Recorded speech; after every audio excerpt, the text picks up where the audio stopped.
Baik, di sini saya akan membahas poin tentang mengenali manfaat dan keterbatasan laporan keuangan konsolidasi. Nah, yang pertama ada sebab akuisisi, kombinasi bisnis melalui akuisisi saham. Konsolidasi hanya bisa dilakukan bila induk perusahaan itu mengakuisisi mayoritas kepemilikan saham atau controlling interest, serta kepemilikan saham itu harus minimal di atas 50% atau bisa juga dari kepemilikan tidak langsung. Dan dari itu baru laporan keuangan dari anak perusahaan bisa dikonsolidasi kepada induk perusahaan. Selanjutnya, kombinasi bisnis hanya bisa terjadi satu kali.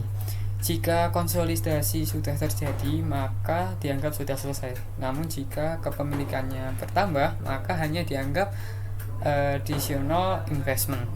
Misal, perusahaan HHHI mengakuisisi perusahaan kewer-kewer sebesar 55% kepemilikan saham dan dilakukan konsolidasi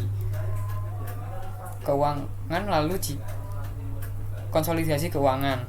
Lalu jika perusahaan HHHI ini ingin menambah kepemilikan sahamnya, maka hanya dianggap additional investment. Jadi kesimpulannya itu hanya menambah investasi pada anak perusahaan dan menurunkan non kepemilikan saham, atau kayak sisa sahamnya yang belum dibeli itu akan menurun. Selanjutnya, laporan konsolidasi. Benefit utama adalah yang pertama itu bagi owner dan kreditor dari perusahaan induk. Bagaimana seakan-akan perusahaan induk ini dan anak perusahaannya seolah-olah menjadi satu entitas tunggal.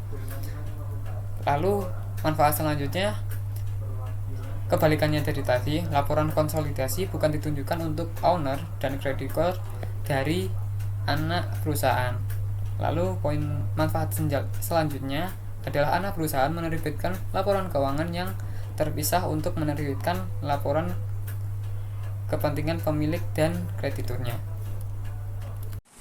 Ya, jadi untuk perusahaan yang memiliki lebih dari 50% saham dengan hak suara dari perusahaan lain, dari korporasinya itu mengendalikan korporasi tersebut atau perusahaan lain tersebut melalui kepemilikan saham, dan ada hubungan induk dan anak perusahaan.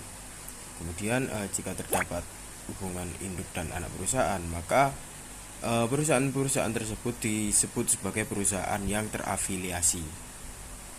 Nah, kemudian kita akan masuk kepada kebijakan konsolidasi. Jadi dari laporan keuangan konsolidasi ini memberikan informasi yang tidak termasuk dalam laporan keuangan terpisah, yang terpisah dari entitas induk, dan biasanya itu diperlukan untuk penyajian yang wajar atas posisi keuangan dan hasil dari operasi perusahaan yang terafiliasi tersebut. Nah, bisa dilihat dari GAAP atau Generally Accepted Accounting Principle yang ASC 810/10/65 untuk contoh-contohnya. Dan ada pengungkapan kebijakan konsolidasi. Nah, dapat dilihat dari GAAP ASC 210/10 ini. Contoh-contohnya akan panjang, jadi mungkin akan dijelaskan Bu Sofi. Terus dari sini itu mensyaratkan deskripsi kebijakan akuntansi yang signifikan untuk laporan keuangan dan secara tradisional. Pengungkapan kebijakan konsolidasi adalah salah satu yang paling sering atau yang paling muncul dalam pengungkapan kebijakan.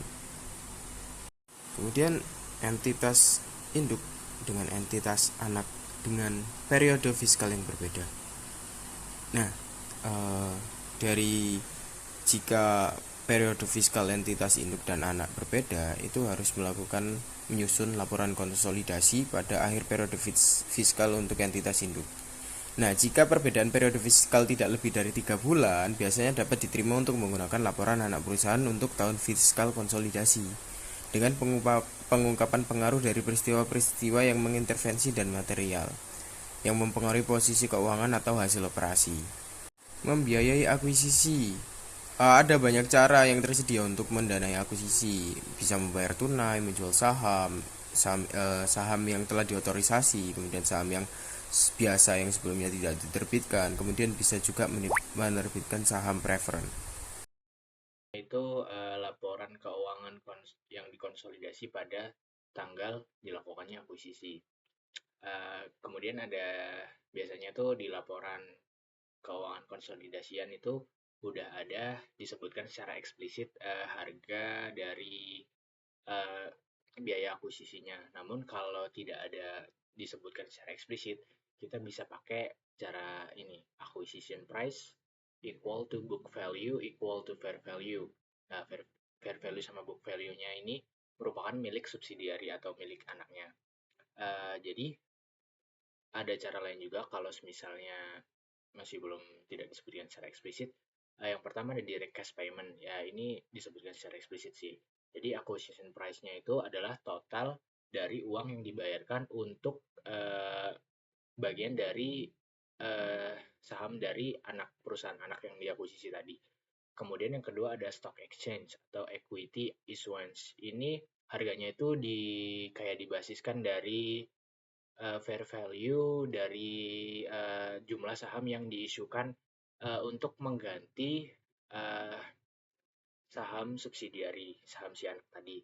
Jadi gampangnya tuh perusahaan yang mau mengakuisisi itu mengeluarkan saham untuk mengganti saham untuk mengakuisisi, mohon maaf, mengakuisisi saham milik perusahaan anak. Kemudian ada combination of cash and stock.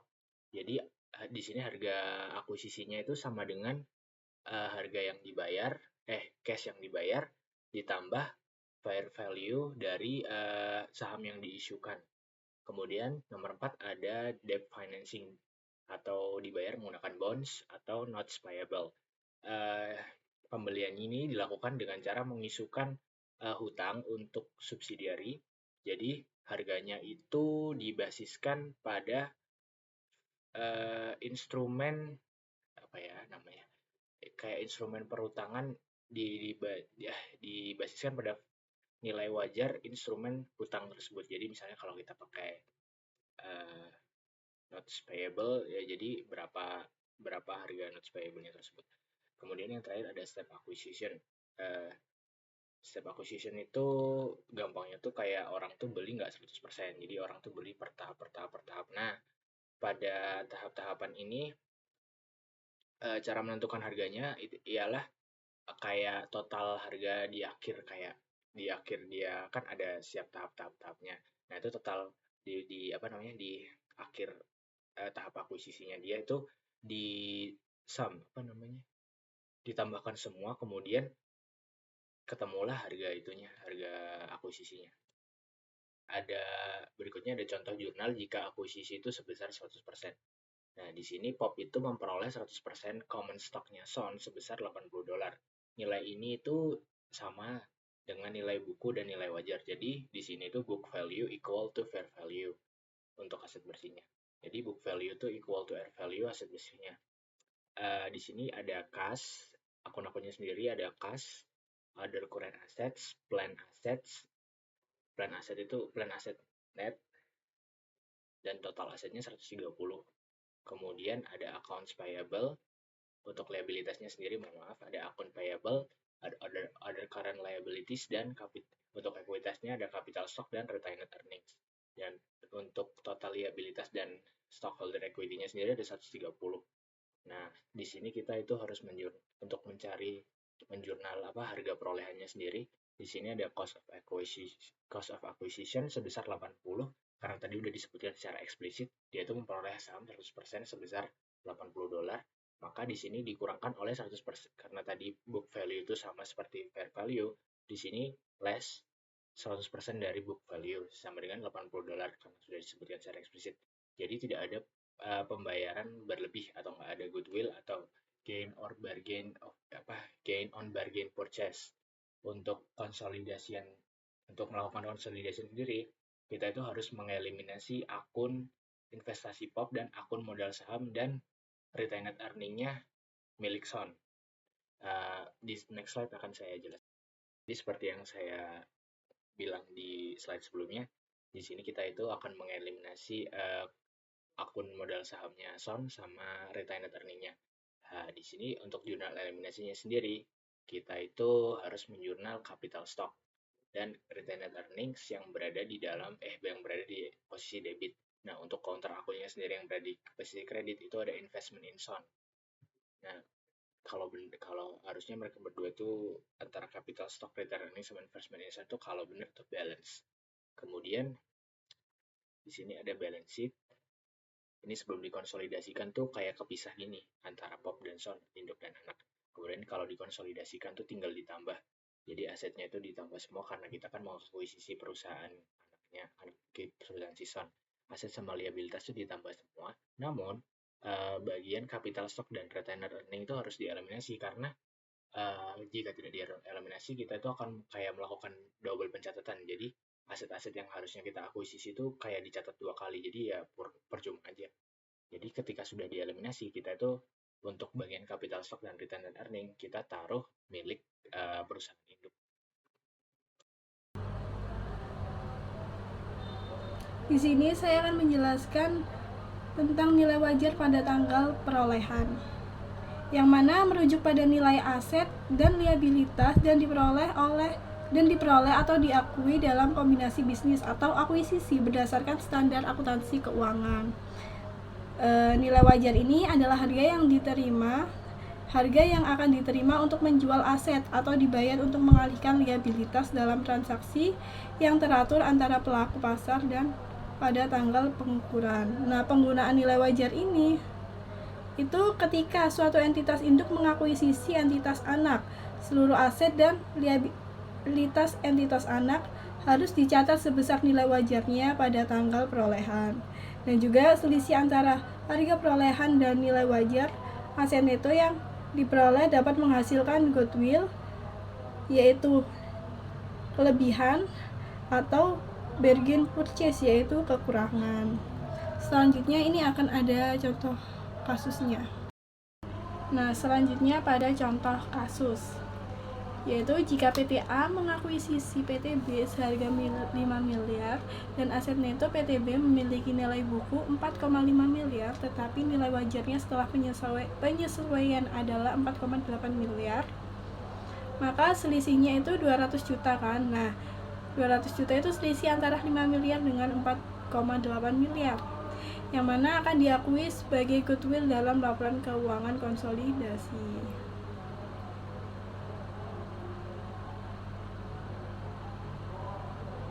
Nah, kesimpulannya, nilai wajar pada tanggal perolehan dalam laporan keuangan konsolidasi itu memastikan bahwa seluruh aset dan liabilitas yang diperoleh dalam kombinasi bisnis dicatat berdasarkan nilai pasar aktualnya, bukan hanya nilai buku, sehingga laporan keuangan lebih mencerminkan kondisi ekonomi yang sebenarnya.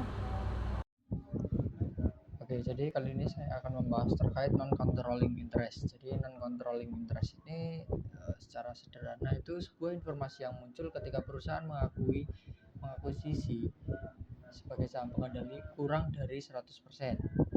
Jadi non-controlling interest ini adalah perusahaan pengakuisisi itu menyertakan informasi terkait saham non pengendalinya.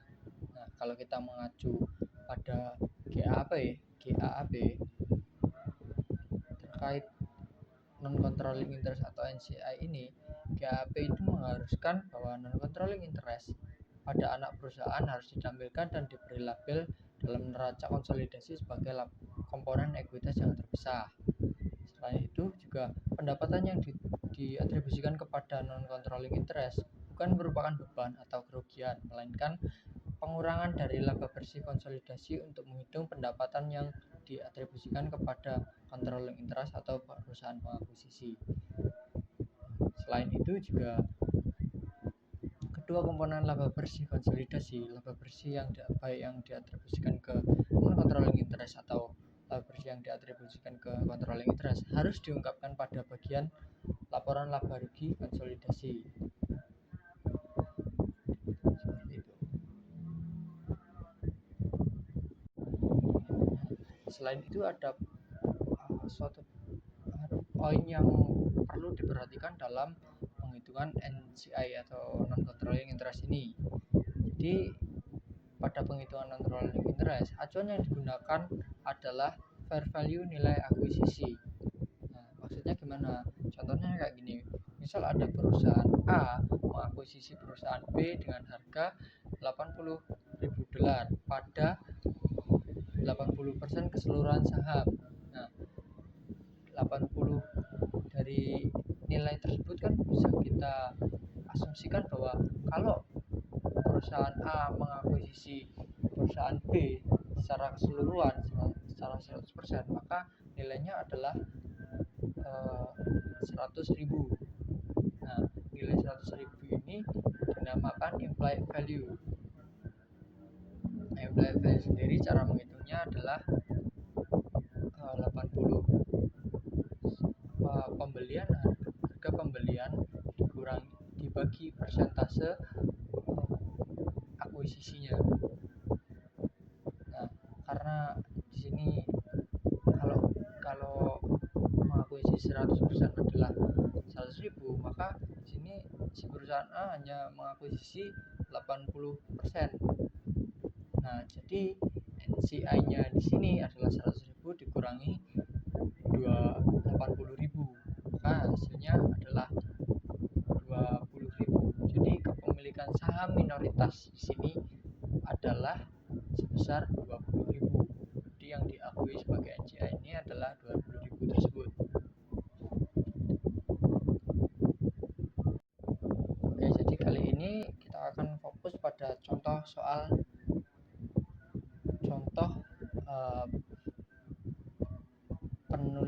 pencatatan non controlling interest. Jadi contohnya di sini adalah ada perusahaan POP yang mengakuisisi sebesar 90% saham perusahaan Son pada harga 90.000. Jadi langkah pertamanya itu adalah seperti biasa pencatatan investasinya. Jadi pencatatan investasinya sendiri adalah investment in Son pada cash sebesar 90.000. Nah, di sini juga ada informasi terkait aset, liabilitas dan ekuitas dari perusahaan POP dan perusahaan Son. Jadi di sini kita mengasumsikan bahwa perusahaan POP, baik perusahaan POP maupun Son, memiliki nilai book value dan fair value pada nilai yang sama. Nah,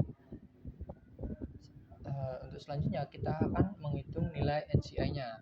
Nah, dari informasi sebelumnya kita tahu bahwa perusahaan POP ini mengakuisisi pada harga 90.000 dan mengakuisisi sebanyak 90% saham si perusahaan Son kan. Nah, maka dari situ kita tahu implied value-nya adalah 90.000 dibagi 90%, maka implied value-nya adalah 100.000. Dan NCI-nya sendiri atau saham non-controlling interest atau saham non pengendalinya sendiri adalah sebesar 100.000 dikurangi 90.000, jadi 10.000. Nah, kalau kita udah tahu NCI, selanjutnya kita akan melakukan jurnal eliminasi untuk menghilangkan nilai investasinya dan juga ekuitas dari si perusahaan Son. Nah, dari jurnal eliminasi ini juga kita nanti akan tahu apakah terdapat goodwill atau gain of bargain purchase. Nah, karena di sini tidak ada perbedaan antara book value dan fair value, maka kita bisa asumsikan bahwa aset bersihnya ini sama dengan nilai ekuitas dari perusahaan tersebut. Nah, untuk jurnal eliminasinya sendiri adalah capital stock pada perusahaan Son, yakni sebesar 60, dan retained earning dari perusahaan Son yakni sebesar 20. Nah, di sini ada kemudian ada investment income-nya adalah 90 dan non controlling interest-nya adalah 10. Nah, karena di sini ada perbedaan atau nilai investasinya itu lebih besar dari aset bersihnya, maka di sini terjadi goodwill yakni sebesar 20. Jadi jurnalnya adalah capital stock income sebesar 60, return earning sebesar 30, goodwill sebesar 20 pada investment income dan non controlling interest sebesar 90 dan 10. Jadi seperti itu. Nah, selanjutnya kita akan melakukan konsolidasi pada neraca buat membuat neraca antara POP dan SON.